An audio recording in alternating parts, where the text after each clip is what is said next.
Antes del pelo de colores y los tatuajes, Dennis Rodman fue un niño invisible que limpiaba suelos en un aeropuerto y dormía en la calle con su ropa en una bolsa de basura. Hoy vamos a descubrir cómo el patito feo de una familia de atletas superó el abandono para transformarse en el guerrero más feroz de la NBA. Si te apasionan estas historias de superación real, suscríbete y regálanos tu like. Acompáñame a conocer la verdadera odisea del gusano.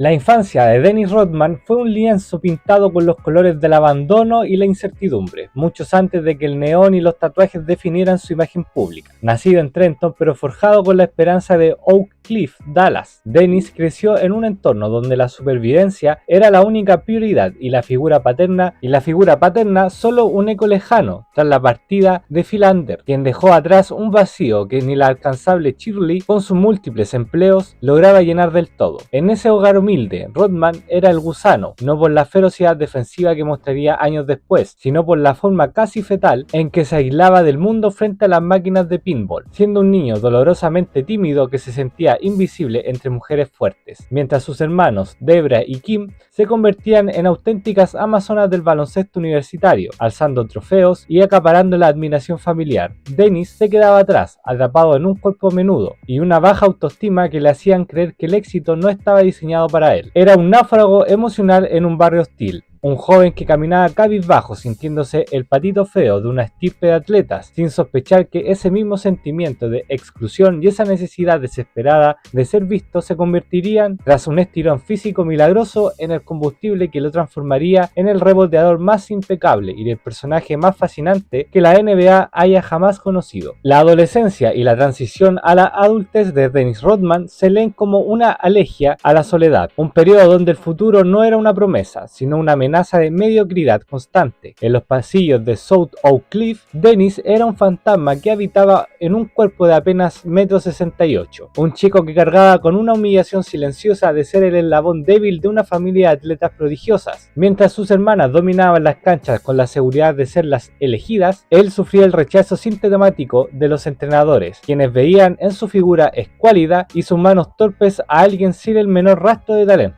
Al graduarse en 1979, el mundo no le ofreció aplausos ni becas, sino la fría indiferencia de la calle. La ruptura con su madre, Shirley, fue el golpe de gracia. Agotada por la falta de rumbo de su hijo, lo expulsó del hogar, obligándolo a enfrentar la vida con una bolsa de basura cargada de ropa vieja como único patrimonio. Durante casi 2 años, Rodman conoció la indigencia más cruda, esa que te obliga a dormir en patios ajenos y a mendigar refugio, sobreviviendo con trabajos que apenas rozaban la dignidad humana, como doblar cajas en un 7-Eleven por 5 miserables dólares al día. Esa deriva existencial lo llevó a los terminales del aeropuerto de Dallas-Fort Worth, donde bajo la luz fluorescente de las madrugadas desempeñaba el oficio de conserje nocturno. Allí, entre olor a desinfectante y el vacío de las salas de esperas, Dennis pasaba las horas vaciando botes de basura y limpiando los suelos que otros pisaban sin verlo, ganando un salario de subsistencia que solo profundizaba su aislamiento emocional. Fue en ese escenario de abandono donde la desesperación por encajar, por ser alguien, aunque fuera por un instante, lo empujó a cometer un robo tan impulsivo como torpe. Forzó una rejilla para llevarse 15 relojes que luego repartió entre extraños, no por ambición, sino por deseo casi infantil de comprar una amistad o una mirada de aprobación. Sin embargo, el destino le devolvió una noche de terror en un calabozo, enfrentando a la posibilidad de la prisión y el desprecio definitivo de su madre. En aquel momento, Dennis Rodman era un hombre roto, un náufrago de la sociedad que limpiaba los suelos del aeropuerto sintiéndose menos que la basura que recogía, sin imaginar que su cuerpo estaba a punto de rebelarse contra su suerte, otorgándole un estirón biológico tardío que lo sacaría de las sombras de los terminales para convertirlo en el guerrero más feroz de la historia del baloncesto.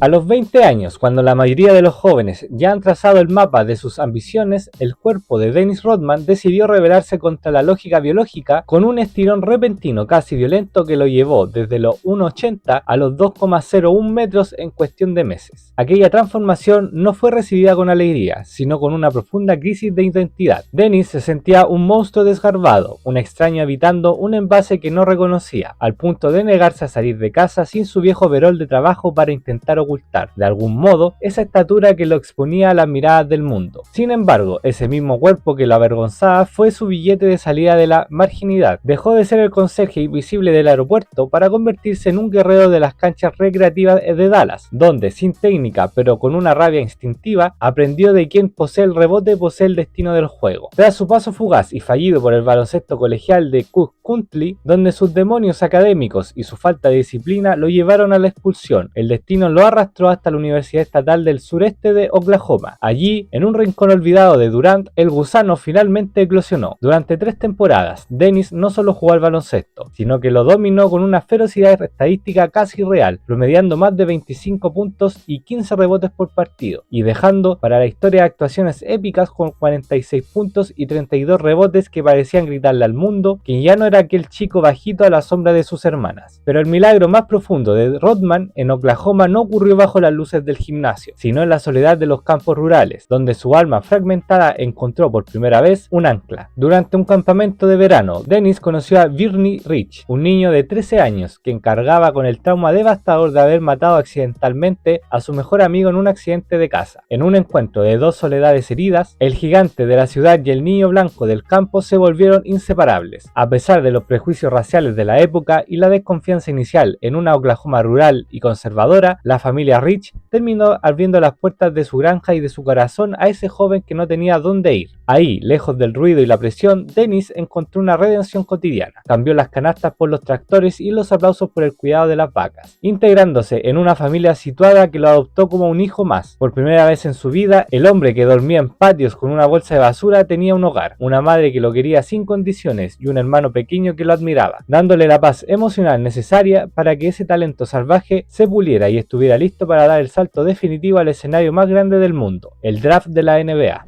El salto de Dennis Rodman al profesionalismo fue mucho más que un simple fichaje deportivo. Fue el momento en que un hombre que había sido invisible para la sociedad durante un cuarto de siglo encontró por fin un ejército a su medida. A los 25 años, una edad en la que la mayoría de los jugadores ya han definido su carrera, Dennis llegó a la NBA como un absoluto desconocido de una universidad diminuta, un viejito para los estándares de los novatos, pero con un fuego interno alimentado por años de privaciones y noches del conserje. Al ser elegido en la segunda ronda del draft de 1986 por los Pistons de Detroit, no aterrizó en un equipo convencional, sino en una jauría de lobos conocida como los Bad Boys. En el vestuario rudo de Isaiah Thomas, Bill Laimbeer y Rick Mahorn, Rodman no encontró compañeros, sino hermanos mayores que bajo la guía paternal de Chuck Daly valoraban el sudor y los moretones por encima del brillo de las estadísticas. Para Dennis, jugar en Detroit no era una profesión, era una forma de redención. Aunque su rol inicial era modesto y salía desde el banquillo para jugar apenas 15 minutos, su entrada a la cancha era como una descarga eléctrica que asfixiaba a los rivales y contagiaba a la grada con una intensidad que rozaba la locura. Esa primera temporada de 1986-87 fue su bautismo de fuego en la élite. Rodman dejó de ser el chico tímido de Dallas para transformarse en una pesadilla defensiva capaz de desquiciar a las leyendas consagradas, demostrando que su valor no residía en los puntos, sino en su capacidad de sacrificio. Sin embargo, su carácter impulsivo y su falta de filtro también le jugaron malas pasadas, como cuando sus frustraciones tras una amarga derrota ante los Celtics de Larry Bird estallaron en comentarios polémicos que casi le cuestan la reputación antes de empezar. Fue en ese momento de crisis donde los Pistons demostraron ser su verdadera familia. Isaiah Thomas salió en su defensa, protegiendo al novato de las críticas feroces y enseñándole que en Detroit, si uno de ellos caía, todos lo levantaban. Aquel año terminó con el dolor de quedarse a un paso de las finales, pero para Rodman el mensaje estaba claro: ya no era el indigente que dormía con una bolsa de basura ni el conserje que limpiaba suelos ajenos. Ahora era un bad boy, un guerrero respetado en la liga más importante del mundo, listo para dejar hasta la última gota de sangre con tal de no volver nunca más a la oscuridad de su pasado.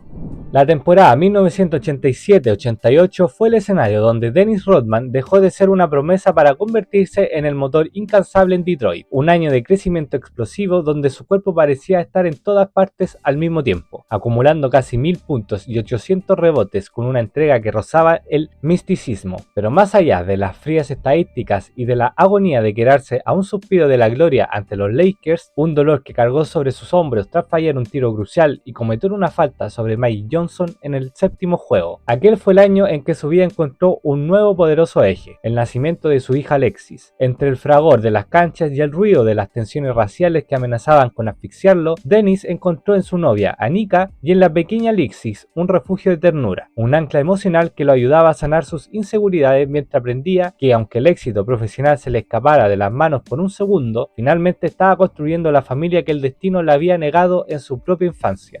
Durante la temporada 1988 1988-89, Dennis Rodman dejó de ser el simple actor de reparto para convertirse en el alma incansable de los Pistons, un hombre que entendió que su redención personal pasaba por el sacrificio físico extremo, convirtiendo en una pesadilla defensiva que no dejaba tregua ni al mismísimo Michael Jordan. Dennis abrazó su rol como el guerrero silencioso que prefería un rebote a una canasta elegante, ganándose a pulso su primer lugar en el Olimpo defensivo de la liga. Pero fue en las finales contra los Lakers donde su leyenda se forjó con dolor real. Atormentando por espasmos en la espalda que amenazaban con dejarlo postrado, Rodman se negaba a rendirse, entrando y saliendo de la cancha para recibir masajes de urgencia solo para volver a saltar y capturar 19 rebotes en un solo juego. Aquel primer anillo de campeón no solo fue un trofeo deportivo, fue la prueba definitiva de que el joven que antes limpiaba suelos en un aeropuerto ahora dominaba el cielo de la NBA, demostrando que debajo de los golpes y la rudeza de los Bad Boys latía el corazón de un hombre que estaba dispuesto a romperse la espalda con tal de no volver a ser invisible.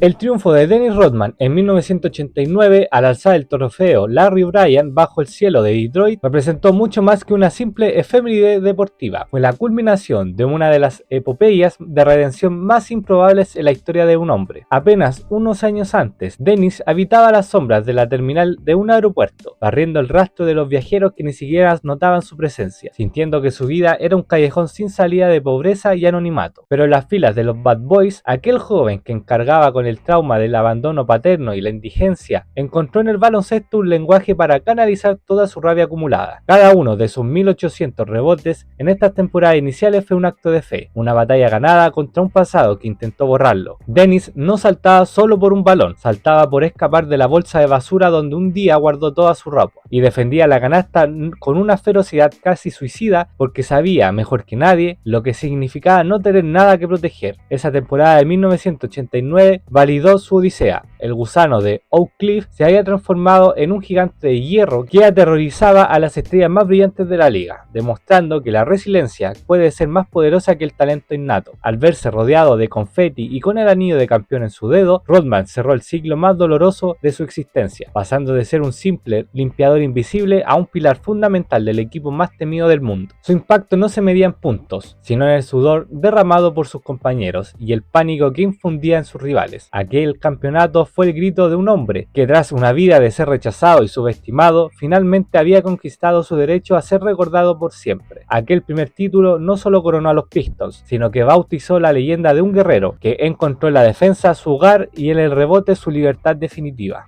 La historia de Dennis Rodman nos recuerda que no importa cuán visible te sientas hoy o qué tan pesada sea la bolsa de basura que cargues a la espalda, el destino siempre guarda un estirón para quienes se niegan a rendirse. De conserje en un aeropuerto a una leyenda de la NBA, Dennis nos enseñó que la verdadera rebeldía es sobrevivir. Si te ha inspirado este viaje de redención, suscríbete para más historias como esta y apóyanos con un like para que el algoritmo también reconozca a los que empezaron desde abajo. Gracias por acompañarnos y nos vemos en el próximo video.